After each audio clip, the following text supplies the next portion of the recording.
You're listening to On the Margins with me, Dan O'Sullivan. And me, Eamon Stack-Mulvihill. In this podcast, we'll examine sites of education which are off the beaten track.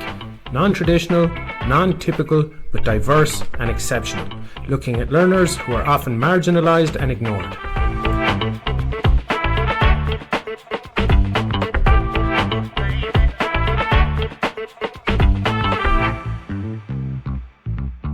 Okay, we're delighted to be joined today by Anita Dooley. She's Head of Education in Limerick Prison. Anita, thank you so very much for coming here today and giving up your time. And you've a big notebook there full of notes, so you've obviously been doing loads and loads of homework, so we're really grateful to you for the effort you put in. I suppose, could you share a bit about your background and what led you to become a prison educator? I will. I started teaching in Dublin in 1992. Well, actually, I kind of a checkered background. I started off teaching in a fabulous boys' boarding school and went from there to a disadvantaged school in Dublin for 2 years. And that got me then, but there was no full-time jobs back then. So I ended up in Lough House, which is an open prison in Cavan, in 1995. And I spent 5 years there and went from there to the Midlands prison, where I was for 19 years. And went from there to Limerick via 1 year running a course. I suppose it was kind of like a course to a diversion course for the probation service. And then I started in Limerick 5 years ago as the head teacher. So nearly all my career has been in prison education and different. So 19 years in the Midlands, that's a life sentence really, is it? That's what I keep telling them. If I was a prison officer, I'd be out the gap ages ago. The Midlands is very different. There's over 900 prisoners, nearly 1,000 I think at this stage. So you have a whole separate prison for sex offenders and a prison for what we would term regulars, but it's a very subjective term. Yes. And then Limerick is different again because it's males and females, 2 prisons in one. So there's just been, I suppose, the way, if you're a good prison teacher, you just work with what's in front of you as the person and you don't really care what they're in for at all. So it makes no odds. Definitely with the females, there has to be a lot more empathy because I've only been there 5 years, but their lives are that much more affected by trauma. So they carry a lot baggage with them, more so than the men. And I suppose I've noticed as well that the men come in and by and large somebody outside is looking after them, be it a mum, a partner, even an ex-partner, but the women are on their own from the minute they hit the gate and they're aware that their children have to be cared for and all that sort of stuff. So yeah, there's learning curves, but like I said, a good prison teacher will acknowledge all those things and will just work with what's in front of you all the time. And I suppose you don't. You try to avoid the topic of why they're there, even if you do know why they're there. Yeah, well, particularly in the Midlands because there was so many high profiles and like every, I suppose, major sex offender ended up in the Midlands, and it was very hard not to know. But like that, you don't look it up, you don't ask, they don't talk about it, and it's just really. I'd love people to come in and see the schools. Because it's banter, it's crack, it's very relaxed. And I know people think they don't deserve education, but that, I suppose the question arises like, are the prisons there for retribution or rehabilitation? And very often in the schools, we try and mirror what's acceptable society is. Mm-hmm. So I would chat to them the same way as I chat to you, and I would let them chat back to me as long as there's respect from both sides. And there is boundaries and there's lines drawn, but I mean the same as there is in regular society and in regular chats, and we all the time try and mirror that in the schools. Lovely. I suppose on that, and from your experiences, would you be able to identify for us what the key differences are between a traditional education setting and the prison education setting? Yeah, most of our prisoners, the vast majority left school, up to about 40% left school at age 15. Some left as young as 12, male and female. About 40% of that definitely left by 16, 15. They didn't enjoy school for the most part, and there was huge lengthy absences simply because the one size doesn't fit all. And it's an indictment of our system, but not of our teachers, because you're putting them all into the one space. You're expecting them all to learn at the one time, at the one level. And the one thing, the prison education system is a completely different module. It's much smaller classes. It's much one. Even when you have a full class, you're still able to do much more one-to-one learning. Every worksheet is adaptable. Everything. We work to the person, not to the subject. So every worksheet, regardless of whether it's a QQI or a Leaving Cert or a Junior Cert, or even a basic literacy worksheet, we will modify it to suit the person if that's needs be. So in a classroom situation like today, we would have had maths. There could be 8, 9 students, and why people will give out that that's a small group, it's 8, 9 adults with various degrees of difficulty and various challenging behaviours, and you have to be aware of that as well while you're teaching. But the teacher there's no 2 people doing the one thing. So she's everything going on from a level 1 QQI right up to there's a lad in our class doing Open University Maths. So she's working between all those levels. But I suppose it's more, we're recognising their strengths rather than calling out their mistakes all the time. And in a school setting, in mainstream, because the teacher has to get through the curriculum, I suppose it's either right or it's wrong. And if you're wrong and you're showed how to do it right and you still don't get it, well, she doesn't have time to keep going back to you. Yep. Whereas we do. And we kind of play to their strengths. And it's a way of helping them acknowledge that they weren't stupid, that there is stuff they're good at. And sometimes we coax them into school by letting them do crafts or arts, even yoga, and then we kind of segue them into the mainstream classes once they're comfortable. It takes a lot to get them up to the school sometimes because of the bad experiences that they've had. Mm-hmm. But we would find a lot of our elder statesmen encourage the young lads up. Yep. And now we have, especially in Limerick, we would be getting at least 3/4 of the prison population up to school. And that's good because the others have to work because the prison has to operate, and they're the workers. And can I ask you, Anita, I just listening to you speak there, last week we were talking about youth reach and, there's a lot of the same things you'd have kind of on the margins. You'd have smaller classes, a bit less formality, much more customisable. You're using the QQI as opposed to the Junior Cert or the Leaving Cert, or maybe the LCA is figuring in there somewhere.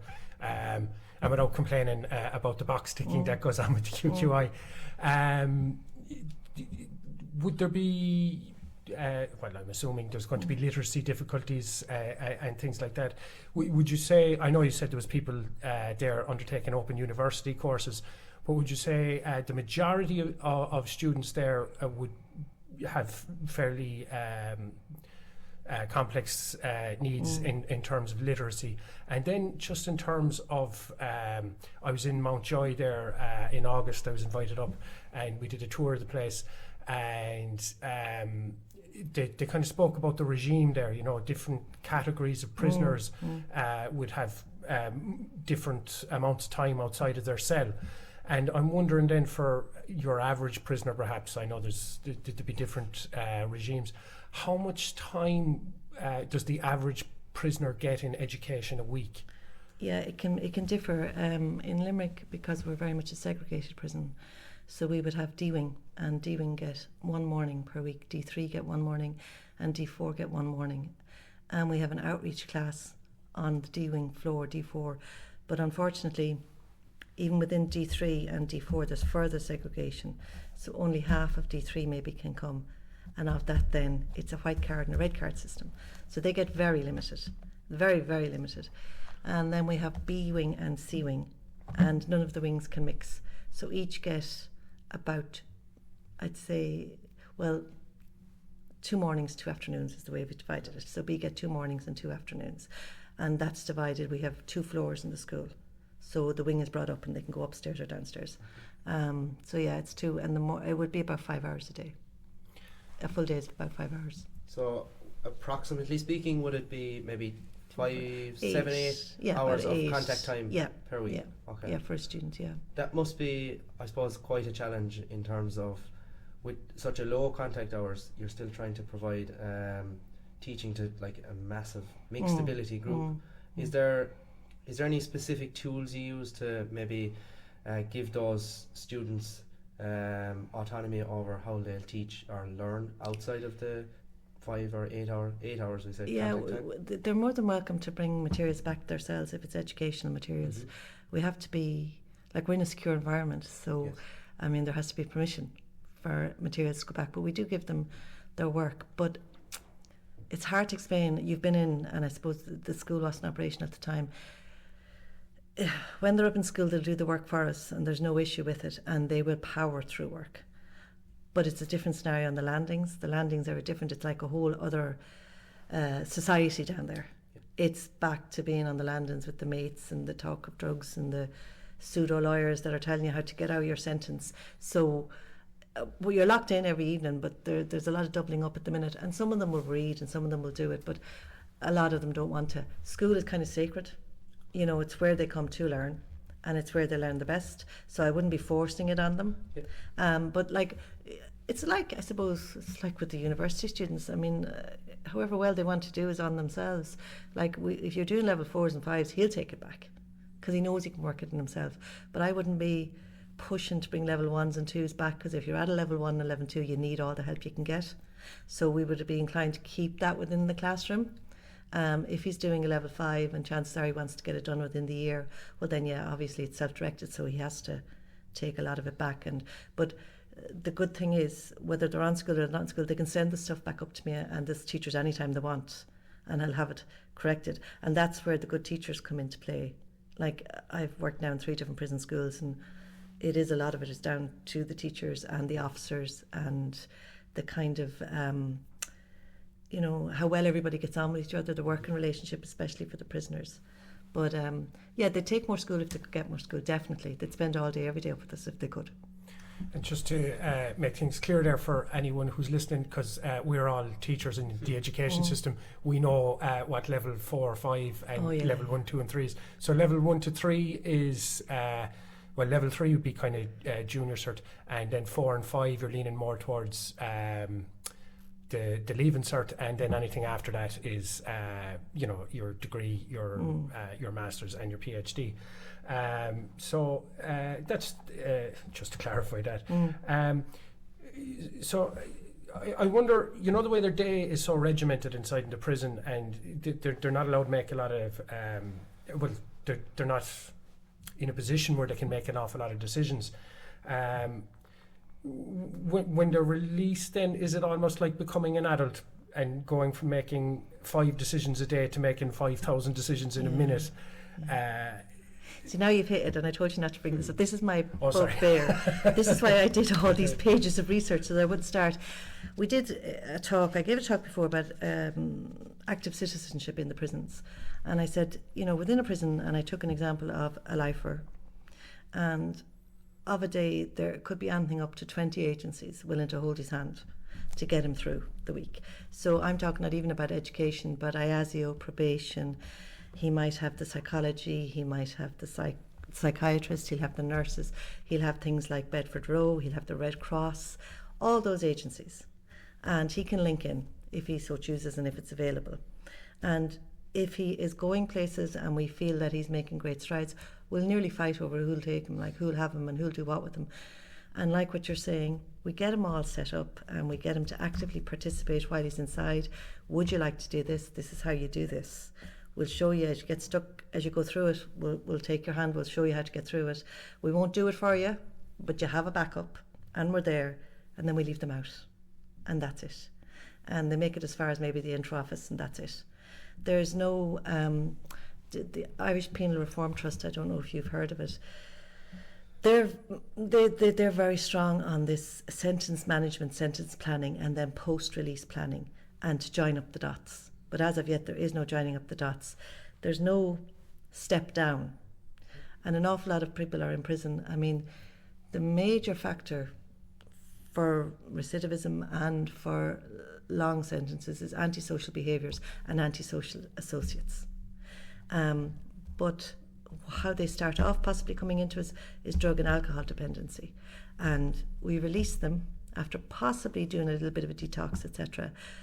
But it becomes a health issue on the outside, but what's a health issue on the outside then becomes a criminal justice issue, because they've nowhere to go. They just go back to the antisocial behaviour back to the areas of deprivation that isn't ready for them and doesn't have the facilities to cope with them, and then back to their antisocial associates.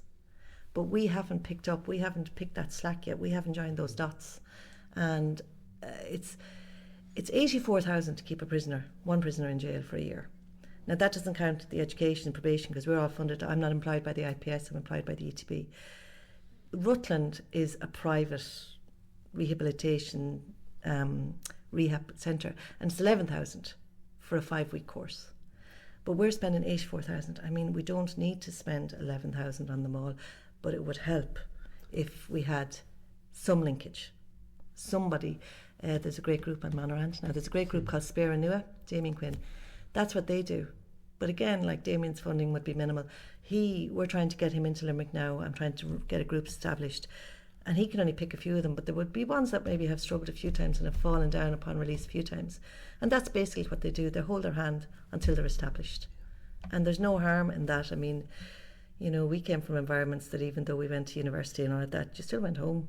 And if you had an issue, you popped it along to your mum and dad. Do you know, you had supports. It's like, I'd often say with our boys and girls, like, it's a parallel universe, it's a different universe, and a lot of people just either they don't want to be aware of it or they're not aware of it. But I do think that that's where we let the system down. There's great works done in the prisons, but the communities aren't ready and aren't able to cope with them once we let them back out. Lovely. I suppose on that, there's definitely a mismatch between what is done in the Irish system, from how they are treated in prison, and then they're left out almost in the dry to fend for themselves. It seems mad. But is there any countries in the world or examples you're aware of that have a better system, and can you talk to us about those better systems? What are, like, the key? Well, look, key I things suppose that are different? they're always looking to the Swedish model and the Norwegian model, but the education within those systems isn't like it is here. I mean, very often they have maybe 2 teachers that go in and work, but they would have better step down, they would have better detox, they would have better rehabilitative care for post-release, and possibly within the prisons. Like, within our prisons, like the detox, it's managed by the health service and by our health service, and that's, you know, it's very, well, it's not even a detox as such, it's a methadone. And, you know, you have nurses trying to manage this methadone. I haven't visited. I know that the IPA is very active in visiting other prisons, the Irish Prison Education Association, and they visit other prisons, and we've had speakers over to talk to us about, but what works well in other places, our system might work better in other ways. Yep. There's no, like, it would. There's no easy fixes to this. No, but I think there would be, like, there would be, and I'm not putting my hand up for this, but there would definitely be, for the European Prison Trust to look at how we take the best bits of all of them. Exactly. And maybe mesh this system. It sounds very simplistic, but really, when we're spending all this money all the time anyway, should it not be going to writing? Like, we're devils in Ireland. We look to England and the English penal system, and it was this and that, and now they're letting them all out, and they've no spaces for them, and they're going on, and they're only out 2 hours, and they're back in. You know. I looked a lot at this actually during the week because I knew you were coming, and I was looking at the Norwegian system in particular, and like you mentioned Bedford Row there earlier, and that's a family support network for prisoners. But there's also a hotel on Bedford Row, and I was looking at a documentary in Halden Prison in Norway, and the rooms there were nearly as good as the Bedford Hotel. And I was reading the white paper that they had in the 80s, because their prisons weren't as nice. They were the same as ours, and I went to, like, visiting Mount Joy. It's very much, it feels like it was built in the last century. You put your arms out. I couldn't get a full extension of my arms, and in their approach, you know, like we have, you know, normality. The ETB, the Education and Training Board, still provide the educational services. But I think just the actual physical architecture of the place doesn't lend itself to good mental health. And, you know, a really unhappy person can't learn. And if your mental health is under such pressure, I'm going to ask a horrible question now. I've heard it's ended. but are they still slapping out in the prison? Like No, not in Limerick. Not in Limerick, Up yeah. to, I suppose about 2 years ago, they closed down A-Wing. Yeah. And A-Wing was. But it's like, we had prisoners didn't want to move off A-Wing. Yeah. You know, this is where they've done their sentences all the time. And this is where their siblings do their sentences. They didn't want to move off A-Wing. Whereas we built this fabulous new B-Wing, and unlike Mountjoy, it's wide open corridors, it's glass everywhere, so there's sunlight coming in all the time. It's a beautiful build. And yet, a lot of our cohort are happy to stay on C-Wing, which is part of the old jail, still has the winding stairs up to it. But they're happy to stay there. They only move to B if they want to go on what's called enhanced regime. There's 3 sections of a regime within the Irish prisons. But they get, I suppose, comfortable's not the word, but it's what they're used to. And we have stripped away a lot of their, I suppose, societal rights as well. Like, they don't know how to blend in society. So this is like a home from home, and they don't want to be out of their comfort zone. The Norwegian model, they stripped everything and rebuilt, for want of a better word. Like, whereas we did now I don't know if you were ever in Limerick Prison, but the female prison up to last year when we opened the new female was quite like Mountjoy, and actually worse, because my first day visiting it, I couldn't believe that we held prisoners like that. Like, it's like a Victorian jail. It is down in the bowels of the prison. You know, windows up in the roof, more or less, like little windows. Now they're in this new build, and it's beautiful, and it's airy, and it's light, and it's out of this world. It's trauma-informed build. They've kind of moved away from the panopticon model.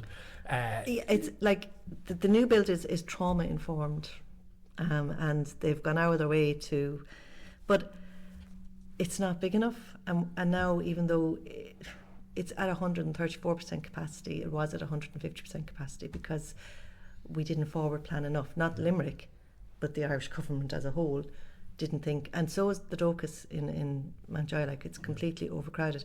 And that goes against the grain of the trauma-informed prison, because that's where you're supposed to be looking at these issues and what's brought them to here and why they're here.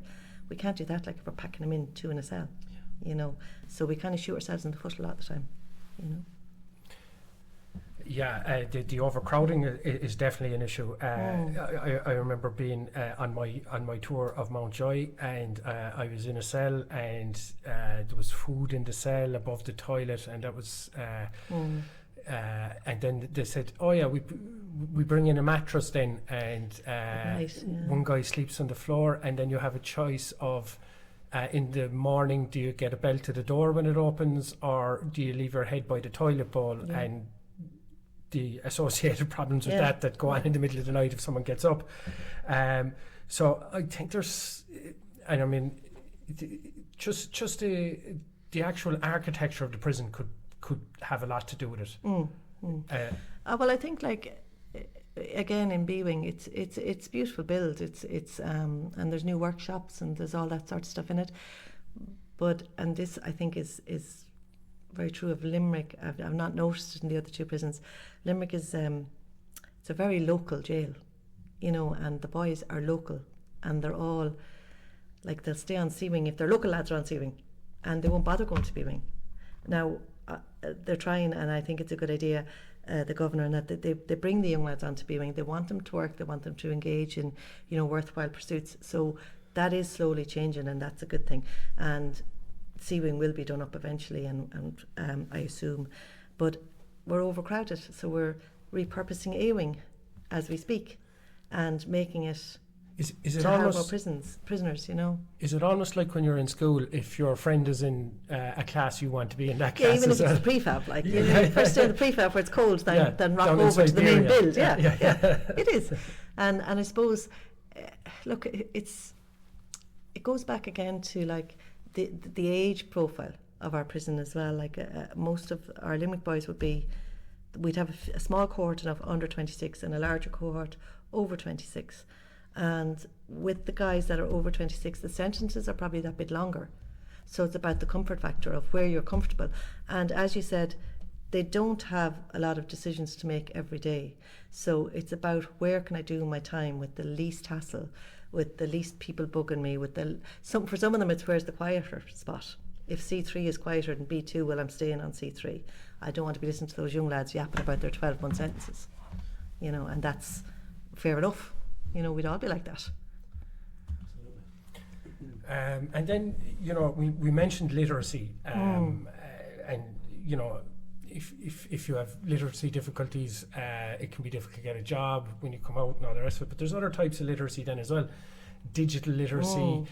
You know, if you need to do something online and you can't do it, you might take a drastic action that might get you in trouble. And then financial literacy as well. You know, taking kind of predatory loans and this sort of stuff that ends up putting them under financial pressure and ending up back in the same place again. So in terms of just being able to read and write, is there more beneath the surface there?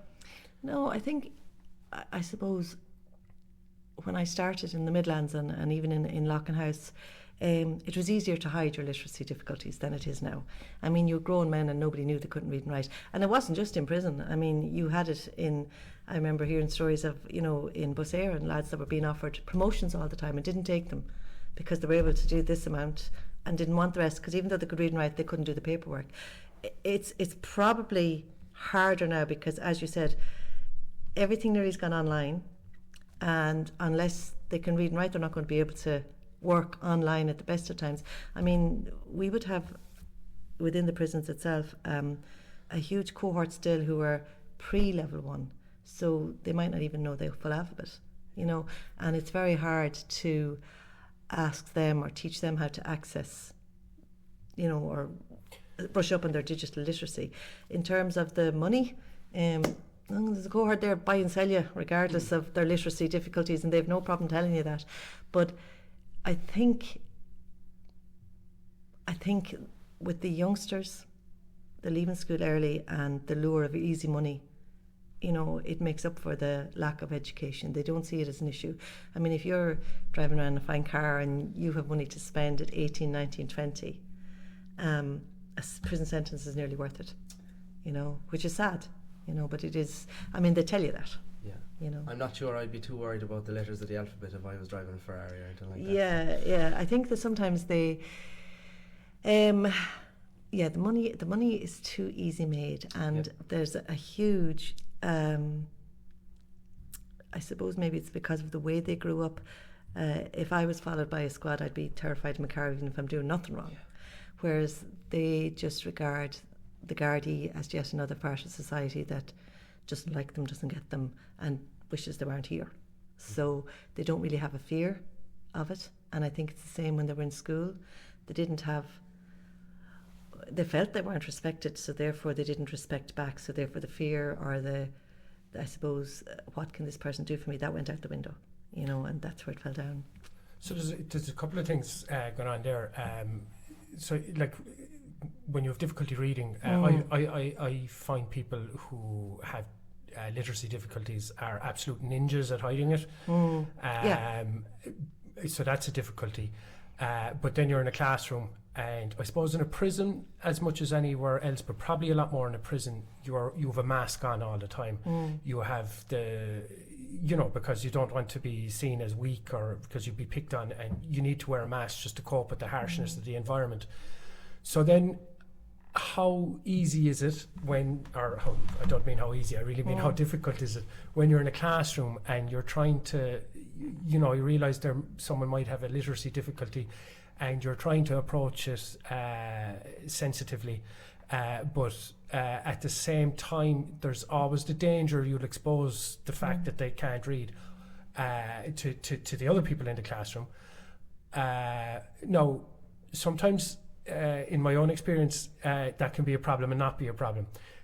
It's not a problem if they all kind of realise they're on the same level. But if you have one or two guys then who maybe they might have done the junior cert and they'd have a good standard, and then they'll be looking down their nose at the other fella who kind of didn't really get much past 6th class. Yeah, no, I find in the prisons, and it might just be unique to the prisons, they don't actually judge it. They don't judge it. I mean, we will have lads in class that will say straight up, I can't read that. And the rest of them just continue with their work. and the teacher will work on that person.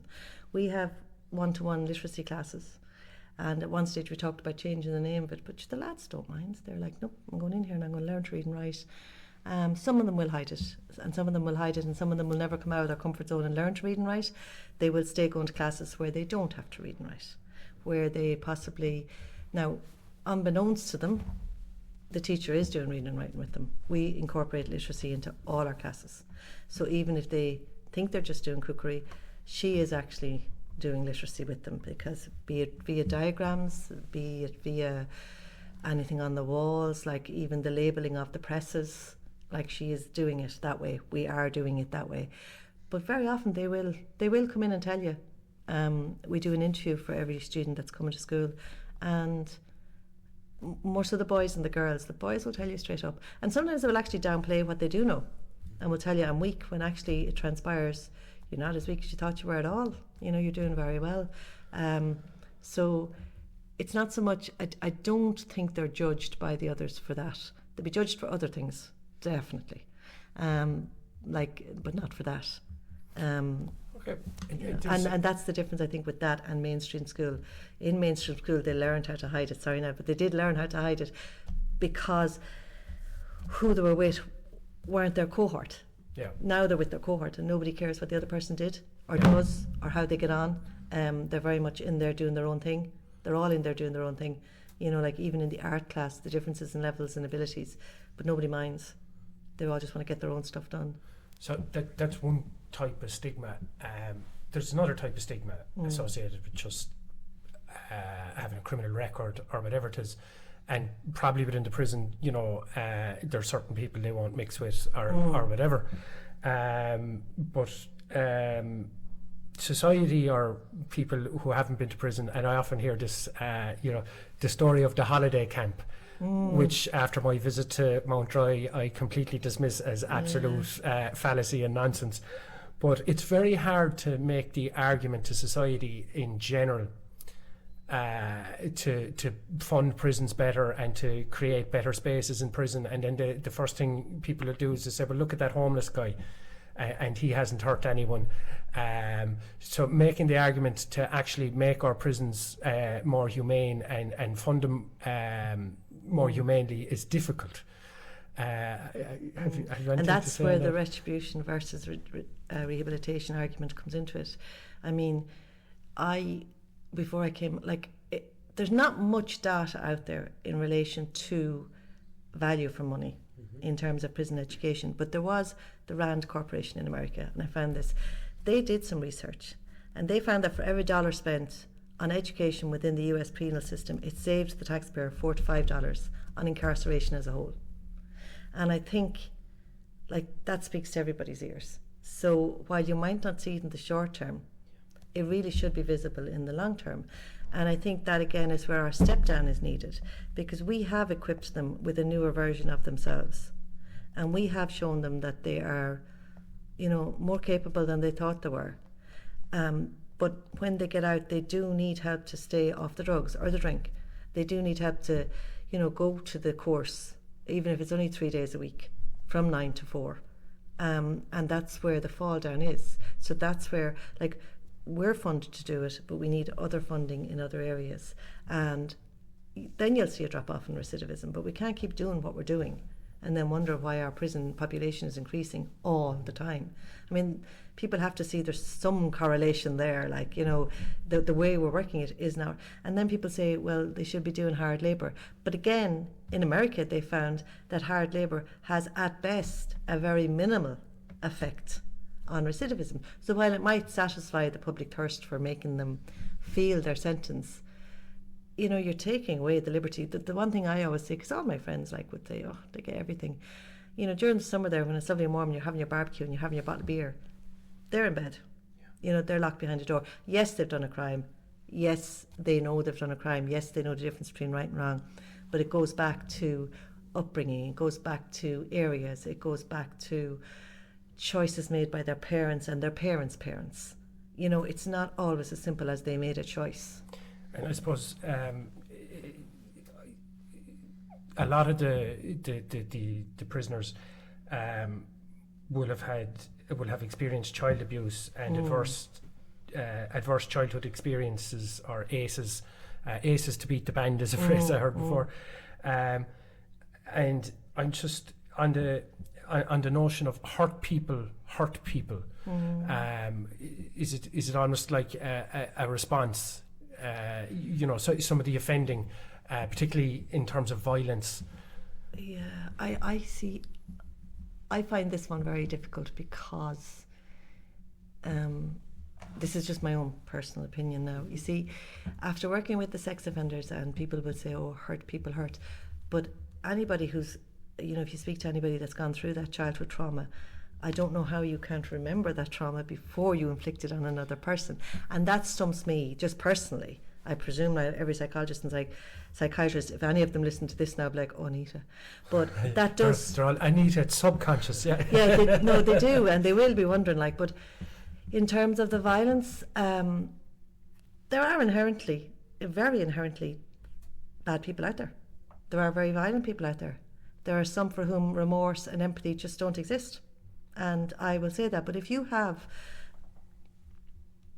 violence visited on you by Gardaí, by anybody else, your natural instinct is to react, because you've seen everybody around you react.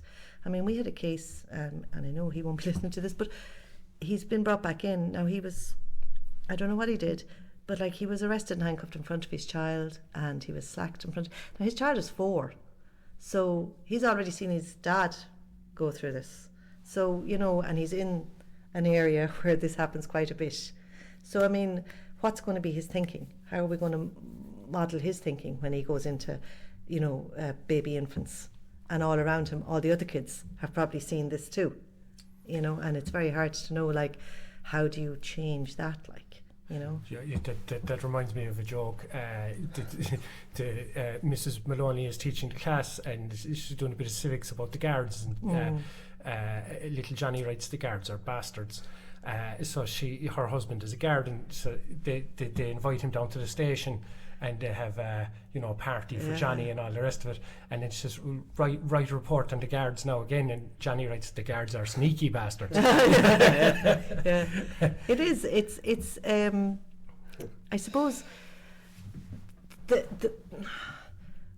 there's a lot of work done, the JLOs, the juvenile liaison officers within the guards, the community policing, and it's great initiatives, but it's probably not broad-reaching enough. And sometimes we do pay lip service, within our organisations. Oh, we're doing this and we're doing this, but are we really? Are we really doing it, or are we just patting ourselves on the back because a little bit of it's being done and we're ticking a box and we're being very good people?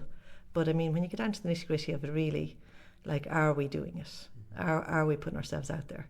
And you were talking, so I want to get 2 things kind of definitely covered.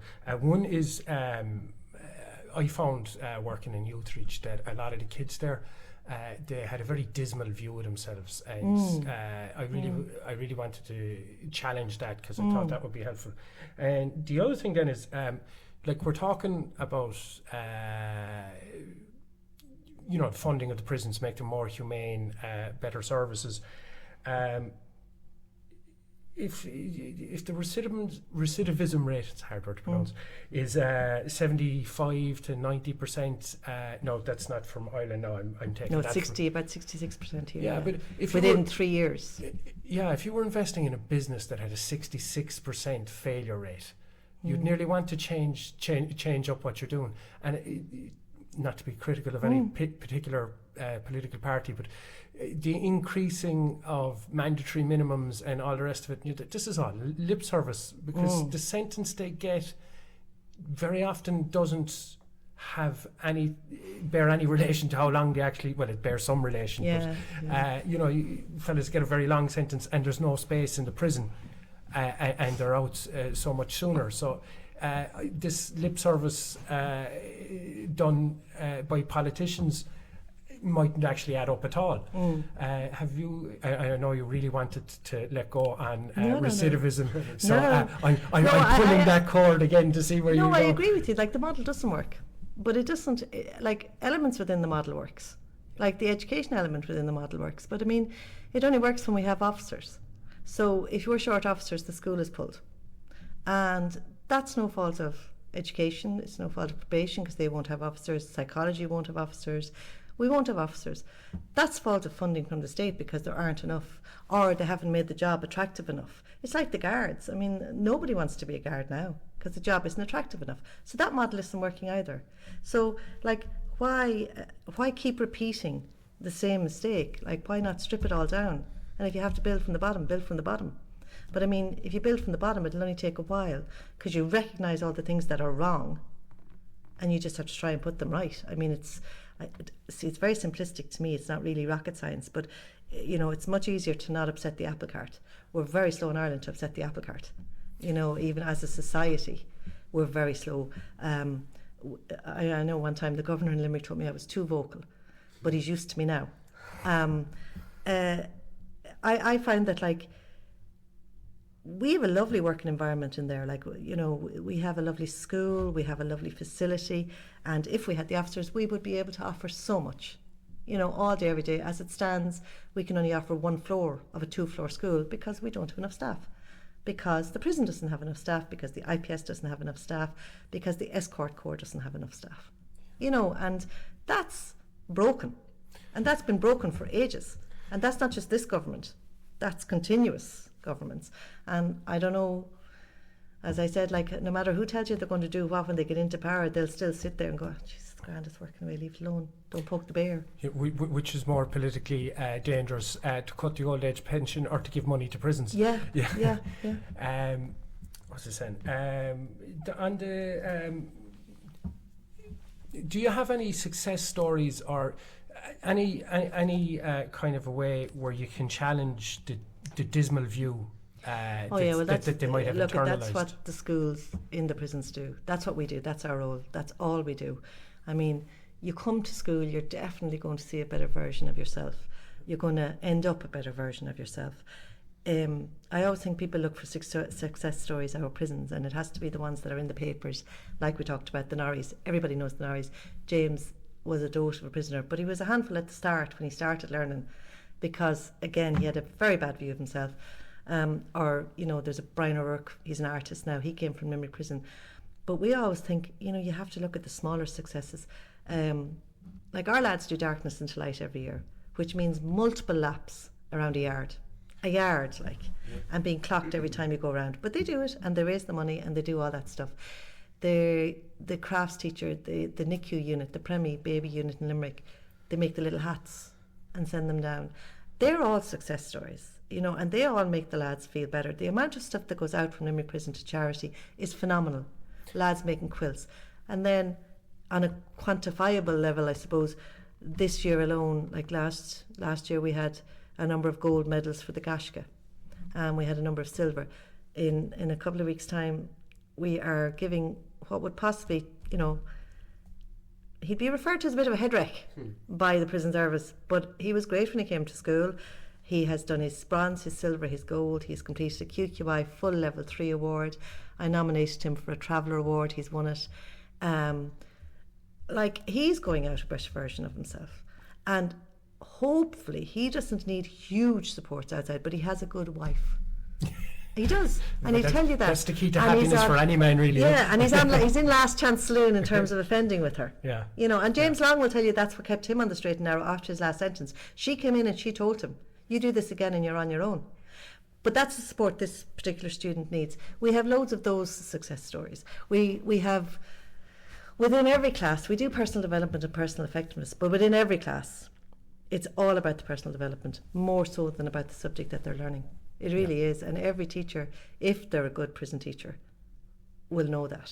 I'm really impressed to hear about the charity work, and I often find, and Darkness into Light is definitely something I've been involved with in the past myself. But I can imagine being locked up all day, that depression would be something that would start to gnaw away at your soul a little bit, and I suppose to be able to actually raise money for Pieta House through the Darkness into Light event, I suppose it gives them a little bit of power over that depression. And I know if you kind of want to change, you want to help yourself, the first thing to do is help someone else. Almost the altruistic nature of it. They are very like that. Like, I know, I'm very, I suppose, idealistic, but they do want to give back. And it's a big thing. No matter what we look to organise in the school, they'll always look to make a charity event of it or some way of giving back. I mean, you know, we've a prisoner there and he has his own sewing machine. He makes the most beautiful quilts. But they're always for the Dogs Trust, and they're always for the dog shelter here and the homeless shelter here in Limerick. And there is a, look, not everybody is born bad. You know, they're born good. It's just circumstances have led them down this path by and large, and they're born into it. You know, and that's that's the tune I always sing. I mean, people say, oh, they have a choice, but like we would see good in them. We always see good in them, and we always see the banter and the crack, and the personality is huge. But like, to a guard, the personality is challenging. But in our environment, the personality is great crack, you know, and that's what I have to work with, you know. And I think it's a pity that we can't kind of replicate that more on the outside when they are released. Like, even to send some of our lads out and right, they have qualifications, but to send them into a particular job setting can be very challenging because their backs, as you said, their backs are up. You know, they're very conscious that they're coming out of prison and that their backs are up. Somebody there kind of monitoring or mentoring would be huge. Yeah. You know, somebody available to mentor. And as you said, depression, a huge number suffer from depression and anxiety, off the charts anxiety, because they just have such dire self-belief that mentoring would be huge. Somebody to go to the minute you feel yourself slipping a little bit. Like, they come to school when they're slipping. They all have teachers that they link in with. We're very conscious that we're not trained in this area, but we're more than happy to listen, and they know they're there.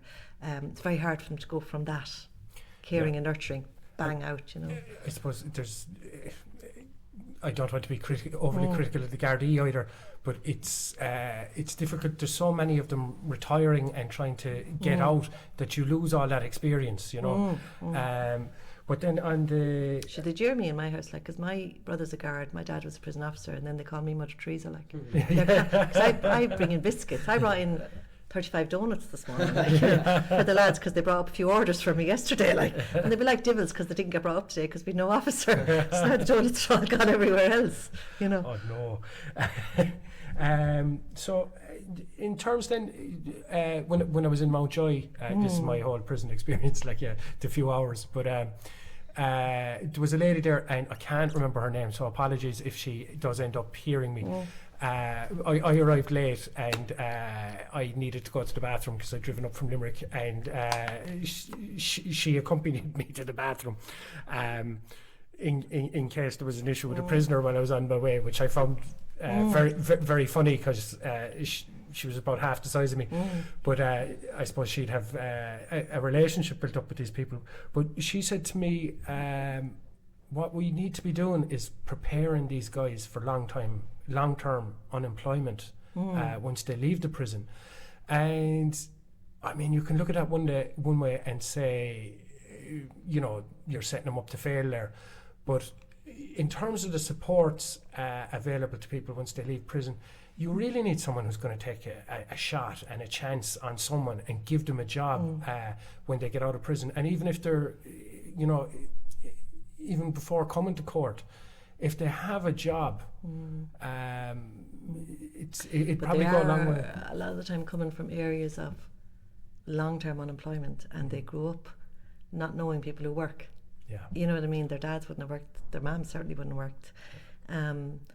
It's like, we can refer them to college, and we have done, but the notion of a 9 to 5 is like, what? Yeah. And how much are you earning? You're only getting that? Like, they think my salary is dismal. Like, you know, I know what she's saying is that we keep them busy inside, and we might have them for years and years, and we've filled up their day, and then we let them out and they're like, oh, can't get a job. And as you said, very few people are willing to take a chance, and that's understandable too. But sometimes, like, a shot is all really some of them need, but there has to be a change in their mindset. And then, as I said, they're going back into the areas that they came from, and nothing has changed there. So are you going to be the only one in your whole cul-de-sac of 30 houses that's working? That's going out every day and go to work? Yeah, you know? And how many businesses are Yeah, in going to do it. surrounding that 30 houses, Yeah. you know, that you could go and apply for a job, and there's probably a stigma attached to being from that area. And on anyway. the part of the businesses, like, if you've been burgled 15 times, buy this. Yeah. You know, you're kind of going, "Hey, lad, now I know your face. I've seen it on CCTV." You know, like, and they know that. Like, they tell us that in work. I can't go down there. Jesus, I can't go in there.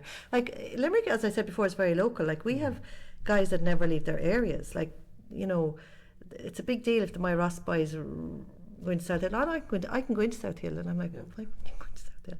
Or boys from the island going somewhere else. Like, it's an awfully local scenario we have here. I was trying to explain to them the other day that I was out in Partine. Yeah. The lads from My Ross were like, "Where were you?" And I was explaining how I got there, and they were like, I said, "I can't think of the name of it. Not for love nor money. Hadn't a clue what I was talking about, you know." They become, I suppose, comfortable in their surroundings, like we all do. Yeah. But you and I have experiences of breaking out of your norms and breaking out of your comfort zones. And, you know, you have maybe your education, maybe your background to back you up and to give you a bit of a spine in it. But they don't have that, and we've never instilled that in them. I wonder what they'd make of the bubble here. The what? The bubble. What's the bubble? Castletroy. Oh, sorry. I wouldn't even say they've even, like, well, I know now, I won't go into a story, but one was coming down here fairly regularly, but he sold on the business, shall we say. Okay, right. I won't ask any more questions on that. And he was very brave in telling me this. We've taken a lot of your time today, so before we kind of finish up, is there anything you would like to ask us or add to the conversation that we haven't asked you? No, I think I'd love more people to be able to come in and see prisons and work. I mean, your day in Mountjoy was grand, but it wasn't actually a working day in Mountjoy. I'd love, you know, people come in and they go, we're inclined to bring them over to the female prison in Limerick because it's lovely. Yeah. You know, it's beautiful. We weren't as inclined to bring people into the old female prison because it wasn't lovely. But I think, you know, people that come into the prisons, certain people have this notion of prisoners as different than the rest of us, and then they come in and you're sitting in a room and you're yapping to them and like, geez, he was great crack, you know. Or we brought, like, when I was in the Midlands, I remember bringing my two best friends in for a concert one night, and the guy on the front gate thought he'd play a bit of a joke on him, and he kind of, Jim, for a minute, girls, a bit of a situation, and there's a break glass situation, which is a panic situation. The two guys like, wow, oh my god, I see he's pulling your legs, and they were nearly disappointed because they nearly had a vision of Breaking Bad or whatever in their head, or one of those mad TV programs. And even when we got up and they sat in with the audience and sat in with like, they were entertained. The boys were good crack. They were chatting away like you would normally. But they don't. People don't know that. And I suppose, look, it's all about nurture versus nature, a lot of it. And, you know, we need to look at how we're raising them and start young. Like, if we start pumping money in when they're young, you know. It's you've really humanised the prisoners there, and I suppose it's very easy to dehumanise them, especially when you've been the victim of a crime, because you've anger wrapped up in that and everything else. But just maybe as a final question, I have had that. Like, you know, I took my kids up to see Ariana Grande one day, and I missed my parking spot, and I ended up down in a not a nice area, and three lads in balaclavas crossed the road, and one actually put his hand on the bonnet of my car and stared straight in, and my two girls were young at the time, and I thought, I'm going to have to run you over. I'm not letting you open the car door, I'm going to have to run you over. But he obviously recognised me because he went and tipped at me, and I was like, oh, grand, and I drove off again.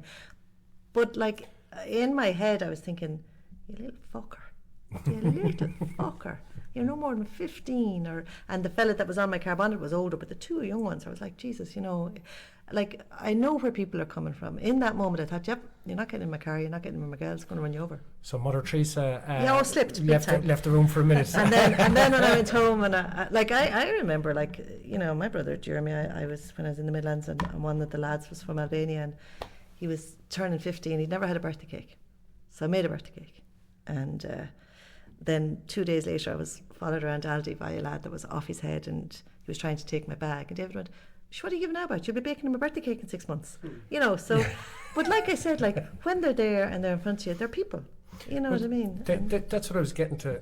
And you certainly, just from talking to you and what you're doing for the prisoners, I mean, you're not getting paid anymore to bake a birthday cake or to bring in the donuts. These are individual acts of kindness that you've taken Well, like the upon teachers do, yourself it's not to just do. me. Like the maths teacher yesterday was teaching basic addition using sweets. Yeah. You know, with a poor old devil, he shouldn't be in jail. There's so many of them now shouldn't be in jail. Mental health is a huge other issue. We're jailing people that really should not be in jail. But this wee lad, sweets. And if you got someone, go on, eat one. Go on, you got right, eat one. Like, it's not that she's trying to, make a child out of him, but it is kind of like, this is how he's learning. So this is what we're doing. And I will say this of nearly all the teachers within the IPS, and I've said it 110 times, it's a niche and you have to like it.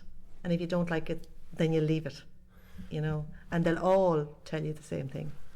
And on that kindness, I had a lecture there today with some of my PME students who are going to go off and become business studies teachers. And we're talking about lesson plans and this and that. And nowhere on the lesson plan, and they've health and safety, they've school bag you can trip over, they've almost everything. There's a lot in there, but nowhere in there is there any space for kindness. And I think you certainly are bringing kindness into a place where there's very little, or maybe, brightening it up a small bit and remembering that the people you're going into are human. I think that's very important for any educator to do. Oh yeah, well I think whether you're in an ordinary school or a prison school, like, isn't that part of your role? But I do know, like, we're kind of I suppose a points driven society now, and teachers are under pressure. I have friends that would love just to, like, they would have never liked my job because they wouldn't have thought they liked my cohort, but now they take my job. I think teachers, from talking to friends, the pressure is just immense. It's too much. It's ridiculous. And I mean, and then this whole, we've dumbed it down, like, that does a disservice to teachers as well. I think we've really, we've done a huge disservice to the profession as a whole, and I think we forget that these kids come into the likes of UL and work their backsides off to get to work with your kids, and they're not doing it because it's the easy option. It's actually one of the harder jobs nowadays, and I do think that scope for, it's lovely when you see, like, my kids went to the local cloister, and like my young one now she's in a county final next week with her teacher. And it's lovely to see the humanity even with the teacher. Like, when she's outside school, it's Louise. When she's in school, it's Miss Larkin. But like, even last night, Miss Larkin wanted her to, will you stay back next Thursday night and for the open night and do the history? And my young woman went, Miss, it's Thursday night. And Louise, yeah, Thursday night, Thursday before the final. Oh, fuck it, she says, because she can't get out of training. But that's needed in schools. You can't underestimate the power of that. And I do think kindness definitely across all fronts goes a long way. Yeah, it's a very important attribute for a teacher to have in my book. Okay, Anita, you are the head of education in Limerick Prison. Thank you so very much for coming in here to talk to myself and Eamon today, and I hope it'll be eye-opening for someone out there. We'll get more applications. Thank you. Thanks for having me, actually. It's my first podcast.